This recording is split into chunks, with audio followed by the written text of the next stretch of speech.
This episode of Conspiracy Craft is brought to you by Netflix. For a free 30-day trial, head on over to netflix.com/GameBreakerTV.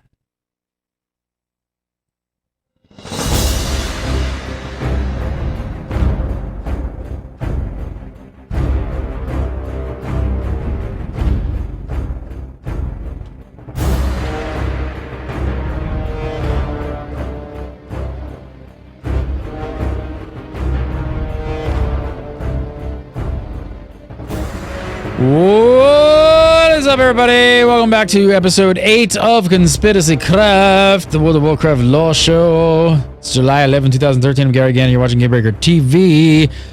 Cliffhangers! They bring you back for more, and more. For those of you who haven't seen young Garrosh, you are seriously missing out. There's a ton of information on the Big Bad Orc's life and influences. But first, from WoW Insider Zam, and right here at GameBreaker.tv, it's Olivia D. Grace. How are you, Liv? I'm good, thank you. How are you guys doing? Awesome, back. Good. It's been a few weeks. It's been a few weeks, and we're all back. It's been a bit of a crazy time recently. We've all been all over the place. We have. I went on vacation, and Missy went on her long vacation. Missy was kidnapped by Blizzard. I went back in time. You did. Missy went back in time. To the Caverns of Time. You went to the Caverns of Time, right? That's where you went. Yeah, it was about 150 years ago. Yep, went back that far. Did you go to Durnhold Keep and save Taretha? Is that what you did? No. Missy? How could you leave Taretha like that? What are you playing at, honestly? I thought you were cool. I was playing War. You were playing War. That's very bold of you. Where real people die, apparently. Real people die in reality? So wait. People are trying to figure out what we're talking about. So Missy, you went on you went away for like some long reenactment thing. I went to the 150th Gettysburg with the Gettysburg Anniversary Committee. And was there from Tuesday until Monday. Wow, that's a lot of days. What did you actually even do for a week? What is this? I mean, we don't really do this reenacting thing here in England. It would take too long. You have Ren fairs, right? We do have Ren fairs. Similar, right? It's kind of similar, except you guys do it for days and days. And jousting. That's kind of, we do jousting and drinking. Yeah, it's like, sorry, but like my first hobby was Civil War reenacting, so Warcraft is actually like my second hobby, but Civil Warcraft. Yeah, Civil Warcraft, and it was just, I'm glad I'm back. Let's just put it that way. I'm glad I'm back. I still have my first hobby, but I hate it. It's the drama. I'm glad to be back. There'll be blog posts about it later. You guys can check it out when I'm done. Craziness. Learning so much. All right, so last episode, it's been a while. I went on vacation, you went on vacation, and it's been so long since we've done a Conspiracy Craft. But last episode was jam-packed with lore, not Josh Allen, a.k.a. lore, but Missy, you had a lot of stuff. And you had the open question about the possibility of Garrosh surviving the Siege of Orgrimmar. So I don't know, before we, since it's been a while, I mean, before we go through some of the theories that we're going to go through today, give us a recap on Garrosh's life. In episode 7, we primarily ran through Garrosh's whole life up until the siege. So again, highly recommend that you guys go and watch that episode. Don't do it right now. But so when you first meet Garrosh, he's an emo kid. He was one of the sick kids in Agron. He's told that he's weak. He's told to die. Told his father was betrayer, and he's worried that he'll be just like his father. Then we have Thrall come along, and he cheers him up, brings him to Orgrimmar, has him lead the expedition in Northrend against the Scourge invasion. And there's 2 turning points for Garrosh that we covered briefly in his path to villainy. Krina openly besmirched Thrall's choice as war chief for where they're located and everything else, and his decisions and how slowly he moves. And Thrall openly states his disappointment about Garrosh during the siege, or during the Ulduar trailer back in Wrath of the Lich King. And the last one is definitely the kicker for Garrosh, because I spoke to Kosek about this briefly while I was at the fan site mixer, but he sat there and he's disappointed in what Thrall isn't doing. Garrosh is disappointed in what Thrall doesn't do, and here's Thrall being disappointed in what he did do. regardless of all of that disappointment, Thrall hands over the keys to Orgrimmar to him, and Garrosh is free to do whatever he wants. And that's a brief synopsis of episode 7, right? I think that covers it. It's a pretty good synopsis of episode 7. Definitely worth going checking out. Like she said, definitely go watch episode 7 because there's a ton of stuff in there that you definitely want to check out. But man, you really had an interesting ending for episode 7 because I mean most people are really excited about possibly finally stopping Garrosh's reign of terror in Orgrimmar, and then you had to throw in the freaking curveball of just, hey guys, what if he lives? What if he lives? Come right Nobody down there to California and kick everyone in the seriously, like everybody's so hyped up, being like, we don't want him to live, and you're like, well, what if he lives? I don't know. First of all, do you want him to have a chance at redemption? Might be a good story. So, before I answer that real quick, I want to explain something first. Now, there's actually been people that pointed out in the comments that there's a death sound file for Garrosh. Killed Jaden in Sunwell, doesn't die, and yet his final sound file is labeled as a death sound file. So, just food for thought, guys. It's also worth considering there's also death files for Lorthamar and Jaina and various others. There's a death file for Gammon. They're just basically their fail files. So if you fail as far as, I mean, we don't know this for absolutely 100% certain, but they're likely to be fail files. So if you fail the encounter, then they die. And there's an achievement for keeping Gammon alive. So exactly. You can presume, I mean, although it may be the case that they actually do die, there's one for Sylvanas as well, sorry, you shouldn't assume that these death files mean they're definitely dying. Definitely take everything with a grain of salt. Come on, Stromgard. Yeah. But okay, so to answer the question, I don't want Garrosh to have a redemption. I really don't want him. It would be too cliche for him to repeat his father's history exactly in that matter. Garrosh believes that what he's doing is what's best for his people. And like what I said in episode 7, all he's known is the warmongering horde, so I would like to see him live and fight another day so he can grow stronger and become a bigger villain in the future, almost like, the Mogu were for the Pandaren. Okay, so in your theory, this is not the end of him. Makes me so... honestly, if you're not wrong... Yeah. So you mentioned a few times that he's likened to the Mogu on Pandaren. He's been impressed by the Mogu. If he was to survive, do you think that he would then he'd turn to the Mogu for aid? Because he's kind of alienated quite a lot of other people, right? Absolutely. Like right now, it's the orc mentality that he's got right now, and that's all he's really focused on. But Garrosh does have a lot of traits that are very, very similar to the Mogu, if we look back into their history. So there's that thirst for power, the warmongering, and he has a desire for absolute conquest. And I really want to sit here and say that it was during patch 5.4 of the land, or 5.1. Oh God, I'm skipping ahead in future time now. My timeways are all mixed up. Well, you went in the past. You time traveled in backwards, and now you're just getting all confused. I know. So 5.1 landfall, that he was also admiring those conquests that the Mogu had and how they cowed the other races on Pandaria. So, this was a theory I had while Throne of Thunder was on PTR, but I found some holes in that theory right now.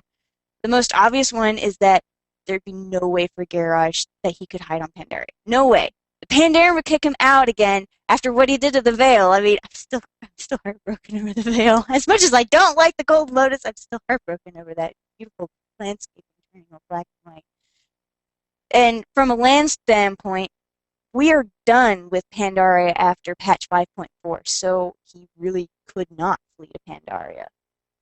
All right, so fleeing to Pandaria off the table, definitely not going to happen. If he can't seek out the Mogu for aid, I don't know. Let's look at their former allies. Maybe the Zandalari. What do you think? Could Garrosh bring himself to travel with the trolls? Maybe Troll Ganon, the name of my new character. Smat, by the way. Super mega awesome time with me, Mike Shafton. Shameless plug. We're playing World of Warcraft. We just recorded it. And my character name is Troll Ganon. And it's a troll. So. Yay, you picked a troll. Unfortunately. Of course I did. Yeah. You had to, really, didn't you? I like the Teenage Mutant Ninja Toes. I mean, come on. Oh, the Ninja Tabby? Yeah, I referenced those in episode 1. Yeah. I love I feel like a their ninja. feet. It's like, But as far as like Garrosh, going off and traveling with the trolls, like that couldn't happen, especially after all the trouble he deals with trolls during 5.3. He's got the rebellion. He's got trolls literally sitting at like the gates of Orgrimmar, being like, thou shalt not pass. And Garrosh is a little bit racist. I mean, a little? like he's just a little.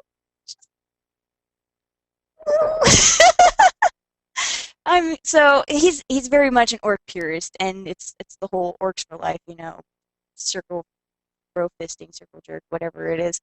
And though there's probably many places on Azeroth. Did you just call it a brofisting circle jerk? That's awesome. Whoa. Inside joke with the writers; they'll understand. I think we just got a title for episode 8, brofisting circle conspiracy craft. Episode 8, brofisting circle jerk. There you go. Yeah, I think that's definitely what we'll call it. Yes. Oh. Back to you, Missy. I've lost my train of thought. So, okay, orcs brofisting circle jerk happening, and it's like, yeah, we have the idea that there's probably other places in Azeroth that he could go travel off to, and he could hide. But like, while there's a lot of islands, I really just don't see him going with trolls. I mean, trolls are gross and icky, and they're not reliable, and yeah. I mean, apparently Trollganon takes offense. Trollganon takes offense. Pot, kettle. But, like, so we are forgetting one place that he could hide that you can always return to. You can always return home. You can always go home. There's a song there. I'm not really sure what it is. That definitely wasn't a song, but I don't know. There's a song. There's no place like home. Click your heels 3 times. That's what it was. Yes. So home for Garrosh is the Outlands.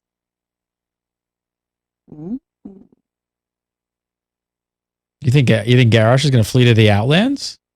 I think Garrosh is going to flee to the Outlands. So wait, if he lives. If he lives, Garrosh flees to the Outlands. So wait, Outlands. Who else is in the Burning Legion? Okay, is this going to be another one of those crazy theories? Like, what is going on? Is this your crazy theory that Garrosh is going to like hook up with? Oh my god! Okay, here comes the conspiracy portion of the show. Explodes. Come on! Here comes the conspiracy portion.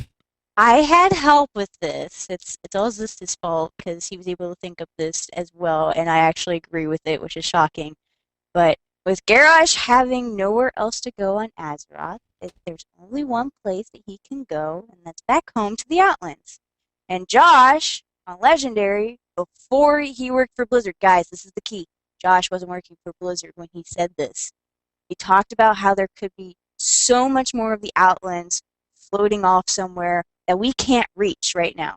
That whole flight issue thing that we tend to have. And I agreed with him when he made that statement because it made me so happy because I'm like, yeah, it's like, it's that oh my land god, just looks like a continent. Yes. You're blowing minds right now because now it's just like there's just floating rocks out there that we haven't seen in the Outlands. Yep. There has to be so much more to Outlands that we haven't seen yet.